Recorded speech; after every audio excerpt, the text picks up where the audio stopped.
Well, Patti, what a great episode we have today. It was awesome having Roger back on, wasn't it? Oh, he's so articulate, and he really frames the issue of interchange optimization in a way that I think anybody can understand. Absolutely. So if you're wondering what level 2, level 3 means, we're going to be talking about that. And then Patti, tell us about the Insiders Report. Oh, just more troubles for Visa and MasterCard. I think they're in the we can say they're in the legal crosshairs. Mr. Durbin. Yeah, Mr. Durbin and the Department of Justice. Yeah, so learn about their plight. And then in questions from the field, I'm talking about how to choose the right credit card processing company to sell for. And I'll give you a heads up, it's not just compensation. There are other things that you need to look at. And so I talk more about that in the Insiders. And other things that are more important perhaps than compensation. So let's get going, James. Let's go.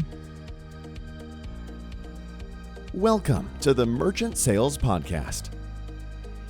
Well, hey, everybody, we are back again with our good friend, Roger McNamara. Roger is the president at Guide to Interchange. How are you doing today, Roger? Hey, James, Patti, great to be with you again. Nice to see you. Great to see you too, Roger. Absolutely. So today, we're really going to dig in a lot deeper to level 2 and level 3 interchange, probably one of the most misunderstood topics and, mystifying topics in our industry.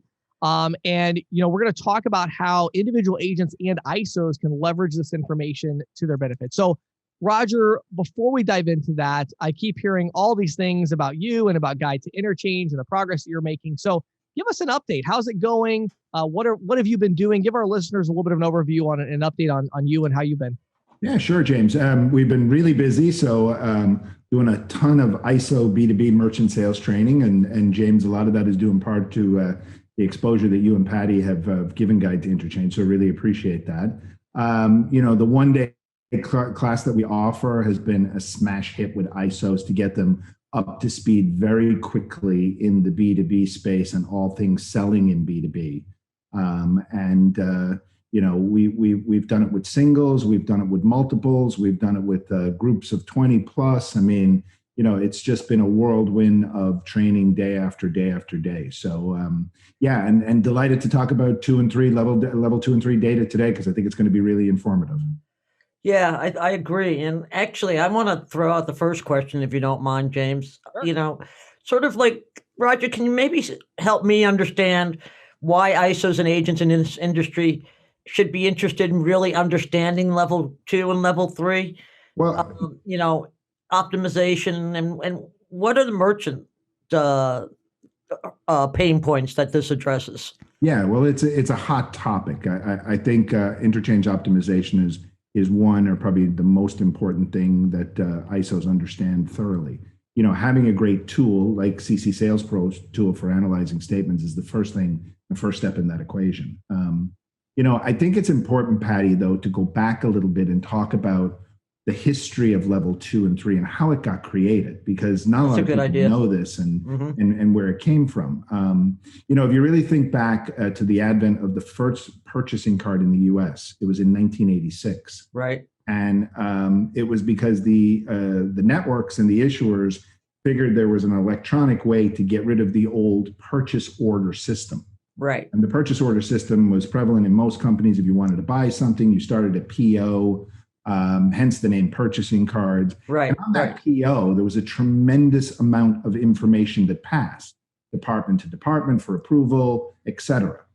And when the issuers decided that they want to get into the space, the first place they went was the government to test kind of purchasing cards back in 86. And the government said, listen, there's a lot of information we need here. And the issuer said, no problem.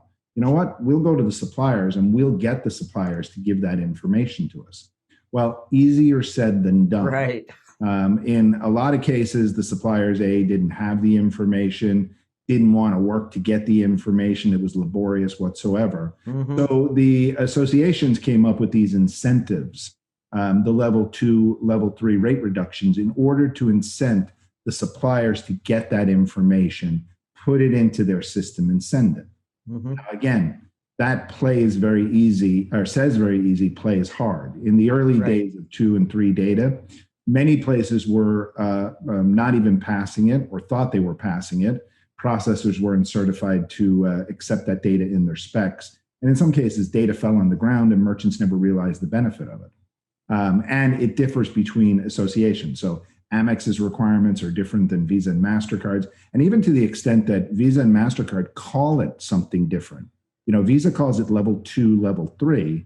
MasterCard actually calls it data rate 2 and 3. So there's these little subtle differences there. Sure. And what we found over time is that as ISOs and merchant sellers have got into B2B, they've kind of looked for that easy button approach here. Hey, Mr. Prospect, I can get you these rate reductions with level 2, level 3 data. And that's kind of the end of the conversation. And after 30 days, the supplier looks at his statement and says, well, doesn't look much different to me. What's going on here? So I think what we're finding now is that much more people are getting into this and discovering what the true meaning of 2 and 3 data is. Yeah, it's funny you say that, Roger. We run into this problem all the time. You mentioned our getisoamp.com, our statement analysis tool. And it's funny because, we have this optimization there, what we did with PayTrace. And, one of our most common issues that we have to educate our users. They'll go in there and say, oh, look at that. I just clicked this button and I can add $2,000 a month in additional savings. I'm definitely going to do that, And it's like, well, what gateway are you putting them on that's going to accept this data? Does your processor accept this data? Are they an SIC code that's able to present you this data? Right? There's all these things that go into it, and I feel like they a lot of times don't know it. So I kind of want to ask right off the bat, so just out of curiosity, you've been working with these ISOs and agents now, doing this training. Is this something that you're addressing in the training that you already have? Is this a different training program? How are you actually helping the ISOs and agents to really take advantage of this opportunity? Yeah, well, it's actually part of it. So every training we do, there's a section that we dedicate exclusively to the 2 and 3 data and the history of it and where it's appropriate and not. This isn't something that's extra. Any ISO that's taken our course understands implicitly now the benefits of 2-3 data, but they also understand, James and Patti, that this is only one of the 5 value pillars that are put in play for a B2B supplier. Right. Unfortunately, in our community, our ISO reps and merchant sellers are leading with this as the one and only solution to that promised land in the acceptance universe. It's not. Right. It's a small piece of. But I would give you this number. I talked to an ISO not long before getting on the podcast here, James, and his claim to fame is interchange optimization, and he'll save you 27% on average. With optimization. Great, fantastic. And I said to him, hey, but you're leaving another 40% on the table because you're not factoring in the things like accelerated cash value and operational efficiencies and tax and customer service value. What does it mean for that buyer to be able to use that card at that supplier? Right. So level 2 is incredibly important. Level 3 is incredibly important, but it is really important to understand it implicitly and be able to sell it as part of a holistic approach for your supplier to take their card. Yeah, and I think this is really actually a good time to just kind of throw out there, for those that maybe missed our last episode that we did with Roger, where we talked about those 5 pillars, I would really encourage you to definitely go check that out. Yeah. Okay, so now we want to dive in a little bit more deeply. We want to talk more about interchange optimization, specifically this level 2, level 3 stuff. So when we get into our next question here, I think where I want to start with is, let's give a simple explanation. So for somebody, Roger, who's not an industry person, they're a business owner, how do you describe level 2, level 3 data to them in kind of simple terms? Sure. So I would say to you that it is the data that is sent in the payment spec file that allows the issuer to give a lower discount rate for receiving that data. So the data that flows through from the merchant through the gateway and the processor, eventually to the buyer's credit card statement or charge card statement, is critical in this process. And when it does flow through all the way, then that issuer in Interchange will give a lower rate to that merchant for accepting the card. Now, so that information then is information about who the exact user is, what the item is, what maybe the SKU is, things like that. That's the kind of detail. In level 2, it's things like, so let's go back. In level 1, it's the credit card number, it's the expiration date, the billing address, and maybe the zip code. Okay. Right. In level 2, it gets a little bit more complicated. So it's the sales tax, it's the customer code, it's the merchant postal code, it's the merchant tax ID, it's an invoice number and an order number. Okay. Now we get into level 3, it gets much more detailed. Right. It's discount amounts, freight shipping amount, it's duty amount, item code, item descriptor, product code, quality, quantity, tax amount, tax indicator, customer code, and tax ID. Okay. All things that need to flow through in the billing system. Right. Now, I would point out 30% of all transactions that go through in the B2B arena don't even qualify for level 3 because they're personal cards. Mm-hmm. They don't even qualify. Right. Business cards that have personal liability also don't qualify. So really the only ones that we have in the space that do qualify, purchasing cards, government cards, and corporate purchasing cards. VPay, of course. But it is impossible for any merchant rep to take a look at a card and know that it qualifies for level 3. Right. So this is why, James, a CC Sales Pro option is so important when they get a statement to run that optimization to see what actually is qualifying right now for that optimization. Yeah. And it really is fascinating because there's so many misunderstandings in the industry around this. We even have to work with agents. Many times we'll get a statement that's already optimized. Yeah. Right. And they'll say, oh, okay, so I'm just going to match what they currently have. And I'll say, well, hold on. You have to continue optimizing for them. If you're not going to allow them to pass level 2 and level 3 data, you actually need to do a reverse optimization because you're actually going to charge them significantly more interchange if you don't recognize that and understand that, hey, they're already on level 2, level 3. So I think identifying that is just so crucial. As we were building our AI, it was such a big deal to make sure we're grabbing all this stuff. So I think what might be really helpful to just dig maybe one level deeper here, Roger, would be a specific example. So would you be able to maybe help our audience by give us an example of a transaction and maybe it didn't qualify for level 2?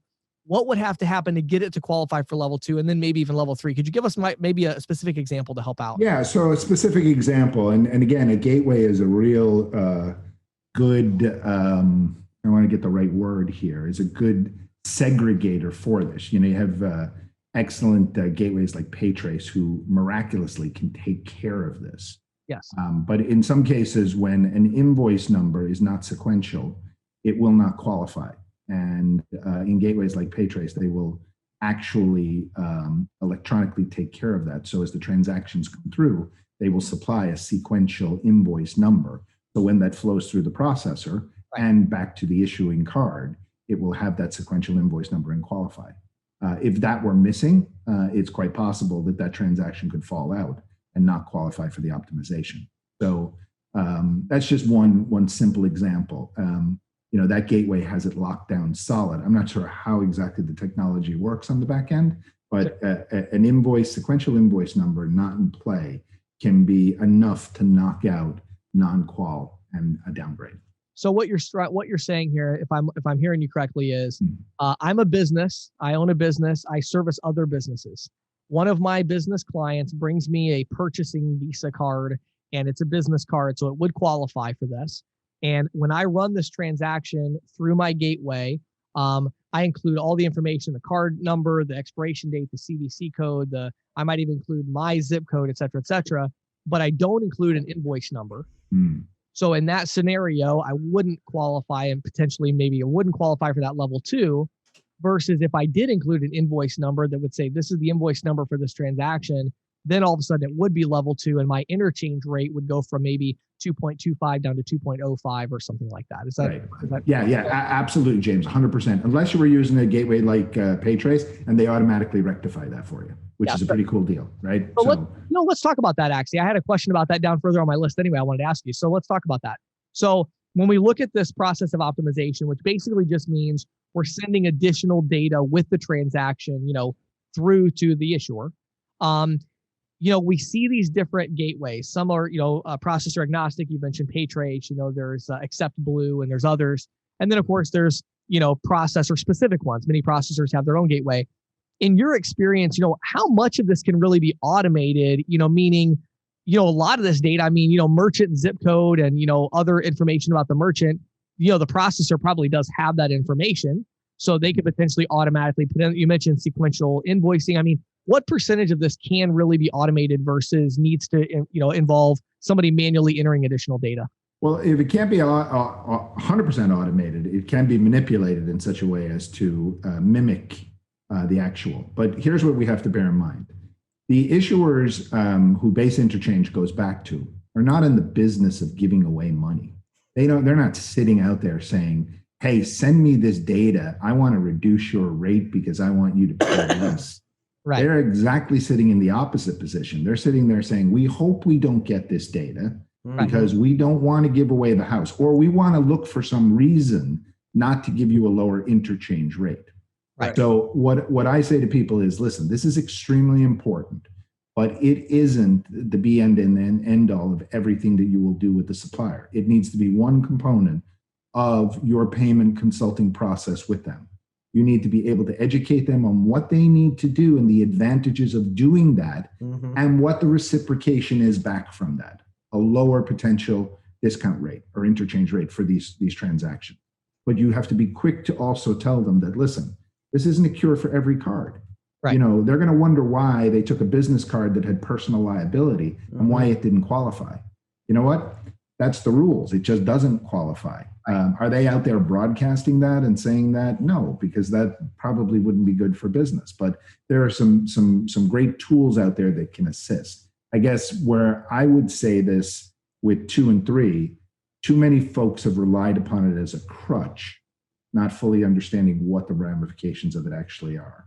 Right. And it's part of the value prop. It's, as I said before, it's 1/5 of the value prop that most sellers should be pitching in B2B. Yeah. And I think it's so true you say that. And I think our industry, for some reason, has just been infatuated with this idea of selling value that doesn't require the client to do anything, change anything. We call it the easy button. Yeah. Right. And I, there's 2 things about that I think are so stupid. One is, it's not like buyers care about this. In other words, it's not like your client is saying, I really want you to show me how to save money without me doing anything. They're fine with doing something. That's what they do. They're in business to make money. If you say you can change your operating processes and increase your profit margin, they're going to say, show me how. Like, yeah, please. And this data, James, in most accounts receivable systems is there. It's there. It's, they know this data. They're not filtering it through to the payment record. And when it filters through into the right fields within the payment descriptor and the payment record, then it flows through to the process or to the gateway into the processor, which is unbelievable. And we are so advanced here compared to what we were when I started in the business. And when the first purchasing cards came out in 1990-ish, 92 roughly, trying to get the technology to align with the discount rate was almost nearly impossible. Right. Today, that's a very easy fix in a lot of cases. Yeah. And, I think, I think it's just amazing to me how much opportunity there is there with all 5 of the pillars you mentioned. But I think the key I'm hearing you say is having that conversation, with the business owner about, to them, when you go to somebody and say, I can save you all this money and you don't have to do anything, it actually makes red flags go up. I mean, so from a sales perspective, you're actually leaving money on the table and making it harder to close the deal. Yeah. I actually enjoy having a conversation with these larger businesses and say, they're like, what's the catch? I'll tell you exactly what the catch is. Do you have a developer? Yes. What do you pay them? $120,000 a year. Okay. I need them for 3 weeks. That's the catch. They're going to take your accounting software and they're going to use PayTrace's API, and we're going to tie all this data together so that it's there. So it's not a sequential invoice. It's actually the invoice number. It's at right. And so we're going to tie this all in. It's going to take some time. It's going to be complicated, but good news, it's going to save you $70,000 a year. And they're like, done. Let's do it. We invest, they understand that we invest 3 weeks of time. We invest $8,000 in payroll. We get a $70,000 annual return. Let's do it. When you say, I can get you a $70,000 annual return and you do nothing, what are they going to think? Oh, that's not. And it's fixed forever, James, which is, what people want. They don't want to come back and keep touching stuff over and over again, because that's where the real cost comes in. Yeah. They take care of this once, they import the data, they get it into the right fields. Right. Done. So last question on this particular part of the topic here is, you've been talking to a lot of ISOs, a lot of agents. So let's talk about level 2, level 3 specifically. Are there any other points of confusion that we missed? What is it about this that's so confusing to ISOs and agents, or maybe we already covered everything? Is there anything left on your? No, I think the main confusion is that it's automatic, Right. and that everything qualifies for it. And that those are probably the two most important things. It's not automatic, and not every card qualifies for it. And it's a very dangerous road to go down, to be leading your prospects on a dance that for something that's not really going to ring true. Yeah. You mentioned optimization before with the tool from CC Sales Pro. That one is key, because if you don't know what they're currently getting, then you can't deal with it moving forward. You're not going to know that. And here's the other thing that's important. Cards change all the time. So you don't know on a monthly, weekly, daily basis what product is coming in. Right. Somebody might be on P card today, and all of a sudden they're switched it tomorrow to a non-liability card for a business use, and that doesn't qualify. So it's very difficult to promise something you don't know is going to happen. Yeah, and I can absolutely vouch for that. I mean, it's so interesting to me. We probably have about 30 or 40 users of our system that exclusively sell, they use our tool, getisoamp.com, just for the optimization. And what's so interesting to me is they'll send us 2 statements. Just yesterday, we had 2 people send in a statement that said, same person send a statement. Hey, I think both of these are going to be really good for optimization. Run this. Okay. This is true story. Okay.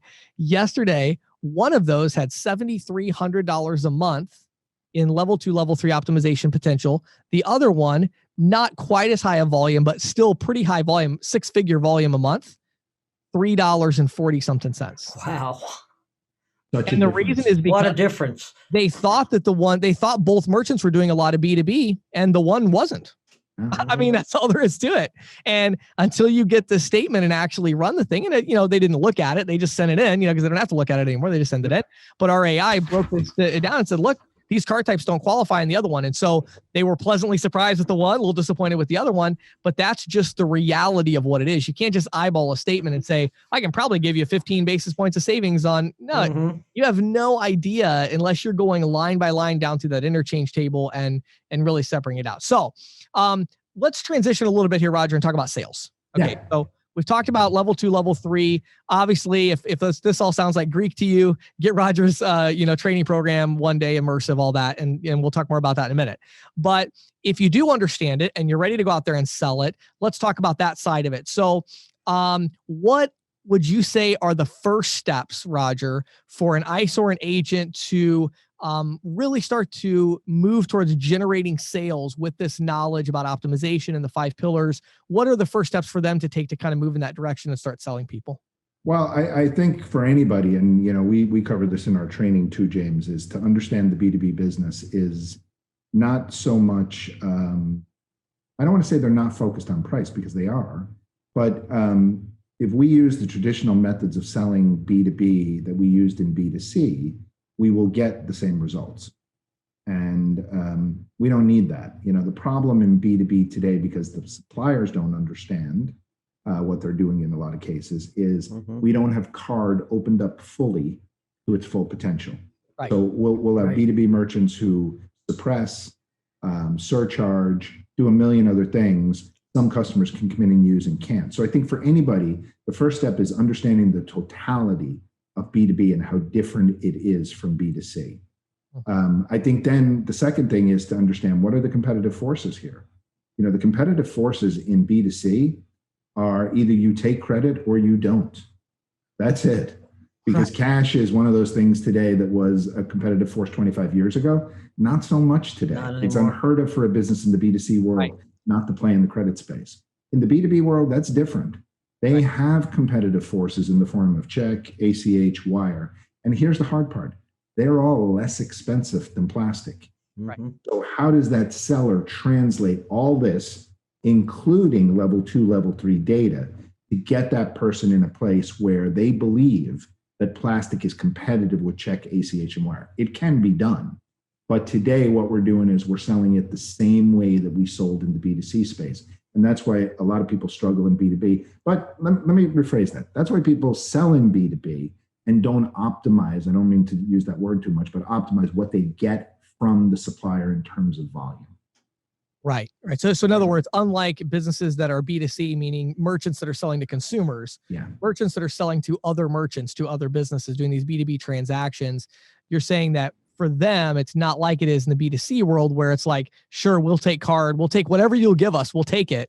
Yeah. In the B2B world, you have a lot more of, like you talk about suppression, these businesses saying, we don't want to take a credit card payment. So we're going to discourage it or even not allow it in certain cases or on certain transactions.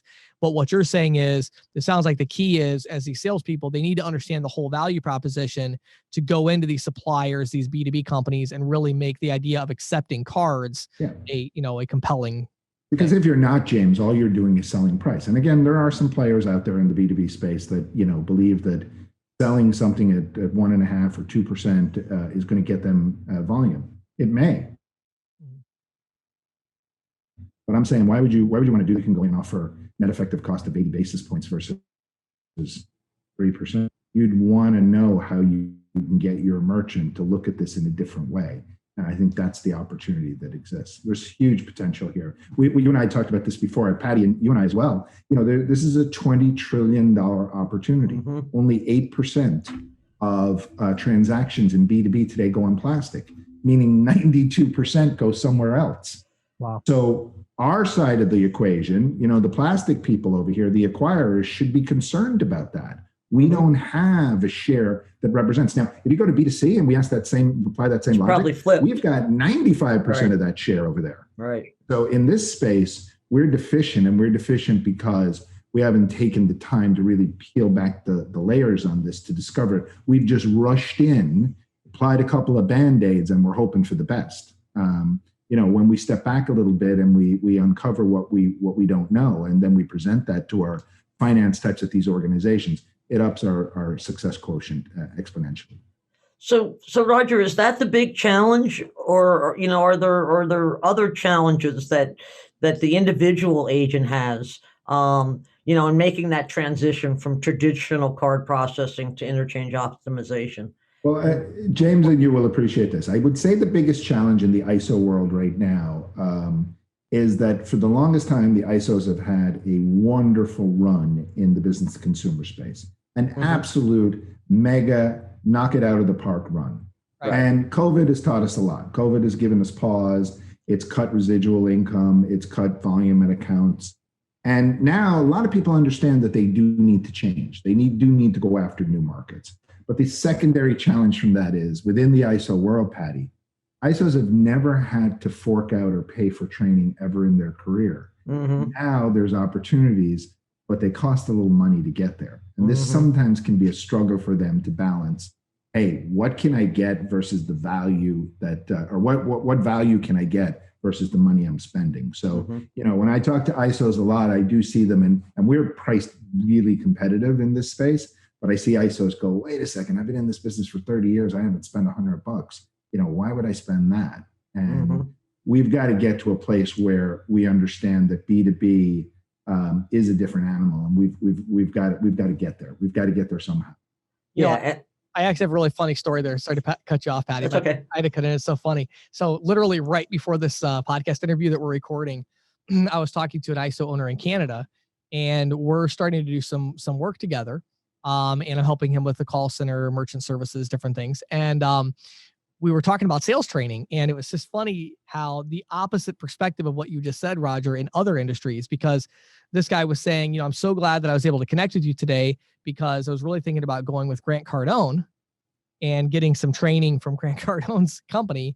And we talked price a little bit, and I mean, it's staggering, absolutely staggering. Like these auto resellers, car salesmen, real estate agents, insurance companies, these individual locations with 10 agents are spending $30,000-$40,000 a year to get sales training, because they realize that without that sales training, their team is not going to be at peak performance. They're not going to be motivated. And yet, Roger, to your point, in our industry, there's this struggle. And I agree with you. I've seen in my own consulting practice, I had to start refusing clients for a few months a while back, because it's starting to shift and people are starting to go, well, wait a second, we can actually make more money if we spend a little money. But it is staggering to me when you look at other industries. And then I agree with you. In our industry, I think there's a mentality of this all has been working for us for 20 years. We don't need any training. And yet when you really dig in, the ISOs are saying, we really need to change. We really need to adjust. We really need to pivot. And it's like, okay, are you willing to invest to make that pivot? No. Right. I agree. Great point. Yeah. And I'm sure Grant doesn't give it away either. It's unbelievably expensive. That's a marketing machine over there. Yeah, exactly. So anyway, but Patti, I'm sorry. I think I cut you off. No, actually you made my point. I mean, it seems to me that you can cheap out, Right. It's sort of like, a real estate agent or a doctor, right? I mean, a lot of these professions, you have to keep going back and getting continuing education in order to be certified. I have a friend who's in real estate, and she talks about how many credits a year she has to get, and she's paying for all of that. And it's making her a better sales agent. And, the same thing is true here. It's like, if you don't pay anything, sort of a variation on you get what you pay for. Yeah, I would say. Right. Well, Roger, I'm sure we could continue this conversation for another hour or so, but we better not do that today for our listeners. So I definitely, though, I do want to say before we jump off, I'm a big believer in what you're doing. And I believe correct me if I'm wrong, the most popular program right now that you have is this one-day kind of immersive, the 5 pillars of selling B2B. Can you tell us a little bit more about that? Yeah, so we offer a one-day course. You can go to our website. It's www.guide2interchange.com. Or you can go on LinkedIn, Roger McNamara, or Guide to Interchange. My number, 561-379-3151. And finally, James, my email address is guide2interchange@gmail.com. Yeah, we offer a one-day proposition for ISOs and other sellers as well. So we will take proprietary sellers as well, and we've molded them into the curriculum. But it's very effective. We teach everything from soup to nuts over the course of a day. We provide all the training material, and it's super, super cost effective for those that want to take it. I think somebody said to me the other day, you couldn't get a class at a community college for what we charge. So, we like I said, we've had tons of partners. We do work for Visa. We do general sales training as well outside of the industry. But it's been fantastic. Anybody who wants to reach out to me. We'll talk a little further on it and what we can do to help your business. But James and Patti, as always, an absolute pleasure to be with you guys. And, wherever I go to, James, your name is always certain to come up. And I think I'm going to see you down in Florida, I think we're doing something at one of the conferences together, aren't we? SEAA. Yeah, I'll be at SEAA. I'm looking to speak at SEAA and, hopefully go to the Midwest and the Western Conference too, if we open back up here and visit with people and share information. That's what it is. That's all about. Well, Roger, thank you so much for your time and your expertise. Always a pleasure having you on the podcast. Yeah, thank you so much. Pleasure. I appreciate it. Have a great afternoon. Take care. Well, Patti, of course, our sponsor for the podcast, Valor Paytech, ccsalespro.com/Valor, VALOR. If you love our podcast, if you get value from it, do us a favor, go there, schedule your free demo, right, Patti? Yeah, I think everybody, everybody who's been listening to this podcast for a while, if you haven't gone and made that, gotten your free demo, you're behind the 8 ball. Go do it now, ccsalespro.com/Valor. Awesome. And that is a processor agnostic technology company that provides cash discounting, surcharging, but also just in general, standalone terminals, gateway solutions, omni-channel, really a fantastic company that your ISO needs to be aware of. And now, here is questions from the field with James Shepard. So Patti, today I want to talk about probably the question I get asked most, and that is, which credit card processing company should I sell for? Okay. Now, I can save all of you your anticipation. I'm not going to name a processing company on our podcast. However, what I will say is I'm connected with so many processing companies and I'm connected with so many agents. And inevitably, as these agents reach out for advice about this issue, and by the way, I will say publicly that I do have a link on my website for Find a Processor where you can call with me and I'll talk to you about it. But, when I had these conversations, and it's interesting, just today I got an email from an agent, who should I sell for? Named a couple of companies he's looking at. And I emailed back and said, I have no idea. Let's schedule a phone call. I don't have nearly enough context to answer this question. Right. Mm-hmm. So, it really matters about your context. There is no right processing company out there for you. And so I want to talk about the two, in my mind, the 2 or 3 major pillars or variables when you're making this decision. So in my mind, the top 3 is going to be, number 1 is going to be training. Number 2 is going to be solutions. And then number 3 is going to be compensation. And I have them in that order intentionally. Training is a processor or ISO's ability to help you make a sale. If you can't make sales, nothing else matters. I don't care what their solutions are. Nothing else counts. Right. Right. And there's so many agents that come in, like one I talked to today, that's brand new to the industry. And I told this agent, I told him just flat out, I said, if you are going to sell for any processing company that is not going to take you out in the field with a successful rep and have them show you how to do this, you are insane. I don't care if they're going to give you a 97% split. Right. That is going to be 0 goose egg because you're not going to sell anybody. Right. 90%, 7% of 0 is 0. Exactly. So I said, you got to dial it back a little bit. I don't care about compensation as much. What I care first about is I'm only, for that representative, I said, look, I will make introductions, but I am only going to introduce you to, I would never introduce you to a company that is going to try to totally from a remote setting, set you up. Right. And then say, good luck out there. We'll be here if you need us. That is not going to work. I'm sorry, but that if you think back of your own experience in sales, that's never worked for you. When you first started selling houses, what did you do? You probably were a junior realtor that worked with another realtor and you watched them sell 10, 15, 20 houses before you did your first one. And so somehow in this industry, the idea is, oh, well, it's just so easy. You just go out here and tell merchants you're going to save them money. It's like printing money. It's the easiest thing. You go try to do it. And you call me and let me know if that's what you think after a day of being in the field. Right. It is not easy. Okay. It is difficult. It is challenging. It is complicated. So what I would say is training, top of my list. Now, for an agent that says, I've already made 50 merchant account sales, I don't need as much of the training. Okay, great. Next on my list is solutions. Okay.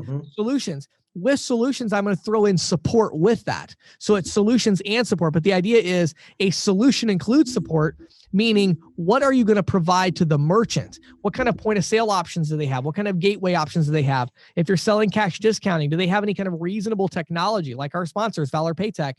Do they have reasonable technology for their cash discounting program? Do they offer interchange optimization like we just talked to Roger about? Right. What are these solutions that you have that you're able to sell? And for an experienced agent, that becomes even more important because you're now going after those larger accounts and they want something. They want some solutions, So I would say that's number 2 on my list. Number 3 on my list is compensation. Is compensation important? Absolutely. But remember, compensation is a multiplier, meaning it's going to multiply the money you're going to make from your sales, but you got to have the sales in order for the compensation to matter. So don't get quite so tied up with that. What you'll find is the other levers I mentioned from training, support, solutions, those levers and pulling them correctly with the right partner are actually going to enable you to make a lot more sales. And I think what would surprise a lot of the people on our podcast, I would venture to say that almost all of what I would consider the top 1% earners in our business of individual agents, their percentage residual split is probably much lower than you would guess. And I'll tell you the reason is because they have figured something out that, you can get that really high split if you're willing to give up training, support, and solutions. Right. And what they figured out is if you do that, you're going to spend half your time putting out fires, helping your merchants, taking phone calls, blah, blah, blah, losing deals, not being able to close accounts. what they figured out is, wait a second, you mean I can give up 10, 15, 20% of my residual split, and in exchange, I can get a company that's actually going to support my merchants, that's actually going to pick the phone up, that's actually going to support me, that actually has solutions that I need, that I can make sales with. Okay, that's a really good deal because I'm giving up 20% of my income, which is a multiplier, but I'm gaining 50% of my time. So I can make double the sales at 20% less the commission. That is what you call a winning financial model, right? So look carefully when you're trying to find the right processing company. I know a lot of agents during this time are considering that. And again, I'll throw it out there again. I don't think I've ever even mentioned it on the podcast, but if you do go to ccsalespro.com, I have a button right at the top, find a processor. I'm more than happy to talk to you. I schedule a quick 10, 15-minute call. I get some context. I figure out who I think would be best in the industry, and I make an introduction. And I've been doing that for years. It's something I do for my consulting clients. I know the people I know and trust in the industry. And so, do that. But at the very least, whether you do that or not, make sure you're evaluating all of these different levers, not just compensation. And as a result, you're going to make a lot more money. Good stuff, James. Thanks. Thanks, Patti. This is the Insider's Report with Patti Murphy. Well, folks, it's 2021 has been proving to be a contentious year for the card brands. First, Visa and MasterCard were pressured into postponing interchange rate hikes for at least another year. Now comes news that the Department of Justice is investigating whether Visa has been stifling competition in the debit card market. What's more, Senator Dick Durbin, of course, whose name is synonymous with interchange regulation or debit interchange regulation, just delivered a stinging indictment against both Visa and MasterCard and hinted at additional interchange legislation could be in the cards. Wow, I actually didn't see this. So yeah, this is a really interesting one. Yes. Visa and MasterCard were so kind as to comply with his request to their price increases. He then went right behind him and said, listen, these guys are not playing fair. It's basically what he said. Now, as I've explained in the past, but just to reiterate, Durbin is chair of the House Judiciary Committee. As well as being second highest Democrat in the Senate. And these remarks were right around when Visa changed its mind. It was a March 11th hearing of the Judiciary Subcommittee on Competition, Antitrust, and Consumer Protection. And they were doing a fact-finding hearing on the need for antitrust reform. Right. And so in his statement, he was talking about some other things, but then he brought up the Durbin Amendment regulations, and how this has saved merchants billions of dollars in reduced interchange fees. But he complained about the, quote, staggering amount of interchange that's still assessed by Visa and MasterCard. Something he put at $62.5 billion last year. I think that's within what we have said here. Right. And I'm just going to quote from his statement here. Those fees were far in excess of any reasonable measure of cost, and far higher than what would have been charged in a competitive market. But Visa and MasterCard still are so dominant in the payments market that merchants couldn't stay in business without using these cards. And then he asks, where is the policing authority to stop this duopoly from doing this to every merchant and retailer in America? Wow. So clearly this is something he wants Congress to be looking into. Yeah. And as for the Justice Department, well, it appears its inquiry appears to be related to the ability of merchants to route debit card payments through the less expensive EFT networks like NICE and Shazam. Now, the Durbin Amendment, in addition to requiring the Fed to regulate debit card interchange rates, also mandates that merchants be given a choice of two unaffiliated networks for routing debit card payments. If the investigation is not resolved in Visa's favor, it could bring about tighter controls to limit their influence on routing, the network's influence. Right. And I thought it was interesting. I was doing a little research and I noticed that regulators in other countries, most notably Australia, are already doing this, pressuring banks and networks to develop functionality that makes it easier to route debit card payments through local EFT POS networks. Right.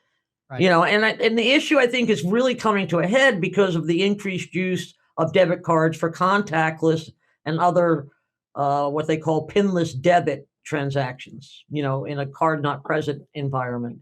Right. Most EFT networks can accommodate pinless debit, provided the card issuing bank can enable that through the card's BIN. Right. And according to one source, which is the merchant consultancy CMPSI, about 50% of debit cards that are accepted by merchants haven't been enabled for this. That was as of last summer. Wow. And in response to that report, Senator Durbin last summer, and I believe I reported on this, sent a letter to the Fed asking the regulator to look into whether large debit card issuers and the brands are putting unnecessary roadblocks to merchant routing choice. Sure. And for them to take enforcement action if necessary, and or address the problem through regulatory actions. Right. And here's just an interesting quote from that letter, just to kind of reflect back on that. He says, because the volume of online card not present transactions has increased dramatically during COVID-19, the need to address obstacles to pinless debit competition has grown more urgent. And he said, just like back in 2010, when Congress passed the Durbin Amendment, intervention may become necessary again to prevent what appears to be the anti-competitive practice of major debit card issuers refusing to enable pinless debit functionality on their cards. So, my take on this is, I don't know. It's interesting. When you and I spoke a couple of weeks ago about the interchange rate hikes and Durbin urging them to put it off, I kind of felt then, this is a simmering issue. He's not going to let go of this. It's like a dog with a bone. Yeah, I agree. I think he's got to be the least favorite senator at the card brands right now. Oh, I'm sure he is. He is. But yet he's also very powerful, so they don't want to run afoul of him. Right. And I think there's so many things that you mentioned that I think maybe even some of our newer listeners could take a little recap on. But I mean, I think the idea here, for those who don't understand, Dick Durbin is the author of the Durbin Amendment, which regulated debit interchange to 22 cents and 5 basis points, or 21 cents with a fraud adjustment. So we regulated, but in our country, America is one of the only, I think the only country in the developed world left that has not regulated how much the card brands can charge for interchange. The rationale behind the regulation is that they represent the word Dick Durbin uses, a duopoly, meaning it's a monopoly of two companies together that control the entire market to such an extent that they can charge basically whatever they want, and merchants just have to swallow it. So the government steps in to regulate that to make sure they don't take unnecessary advantage. That's the rationale for that side. There's plenty in our industry that would say, hey, no, they're not. They're providing such a valuable service. They're charging a fee for those services. Then you also talked about debit, and help me out here, Patti, if I misrepresent this, but my understanding of what you said is that the card brands, Visa and MasterCard, they actually do own debit networks. Correct. And when you put your PIN number in, you're running your debit card through the debit networks instead of through the Visa and MasterCard network. And in those cases, Durbin Amendment also had some regulation about some of these networks are cheaper than others. It turns out the ones owned by Visa and MasterCard are a little more expensive as a general rule than the independent ones like NYCE and Shazam. And what you're saying is that this new action is alleging that Visa and MasterCard are, through anti-competitive practices, not allowing merchants to route their debit transactions through these lower cost networks because they want them to go through their own networks. With one little caveat, excuse me, it's not just Visa and MasterCard, it's Visa and MasterCard working with the card issuers. Major card issuers have to enable that functionality. I got it. Okay. And so, there's obviously, if those issuers have a clear, vested interest in not wanting them to go through. Absolutely. And part of the argument that they make is, well, Visa and MasterCard have invested lots of money in making pinless debit a possibility on their networks. And for one, I'm sorry, back up for 1 second. So pinless debit, we're talking about, in some cases, you can't use your PIN number. Right. So, doing an online transaction, and you're using your debit card. When you use pinless debit, you're talking about not running that transaction over the Visa or MasterCard network, but instead running it through one of the debit networks. One of the debit networks. Correct. Got it. And so Visa and MasterCard have invested in facilitating that through, easily through the networks they own. But Shazam and the other networks, at least as the debit issuers and Visa have explained it, they've been behind the curve and haven't done the modifications to their networks to make that an easy switch. Yeah, what's interesting, you say all this, just one personal example I think is intriguing about all of this. I don't know how many years ago it was, maybe 4 or 5 years ago, and I'd been in the industry for 4 or 5 years. And someone from Shazam reached out to me, and we had did some business together and some things. And when they reached out to me, they're like, yeah, this is so-and-so from Shazam. And I said, who's Shazam? And I'm if you're not in the Midwest, you don't know who Shazam is, right? And here I've been in the industry for all this time, and I didn't even know who they were. They are, so it's amazing. They're actually the oldest ATM POS debit network in the nation. Yeah, I didn't know. They were one of the first to be created, and it was them, and then Pulse, and Pulse eventually was acquired by Discover. Okay. But Shazam and Pulse, and then Nice came along, and Star and a few of the others. Right. We need to get. We'll have to get somebody from Shazam on here pretty soon to talk about this issue as well. That would be a great idea. Yeah, I'll reach out to them and see what we can do. Awesome, Patti. Great information as always. I know everybody's always following these insiders reports to learn more what's going on. Thanks, James. This episode of the Merchant Sales Podcast was brought to you by Valor Paytech, the technology company that is revolutionizing cash discounting and surcharging with innovative features like dual mid support, waive the fee options, and even adding non-cash adjustment charges to tips. Now, all of this is made possible by a variety of technology devices and solutions such as gateways, tabletop point of sale devices, and features like SMS text messaging and e-invoicing, all with cash discounting in mind.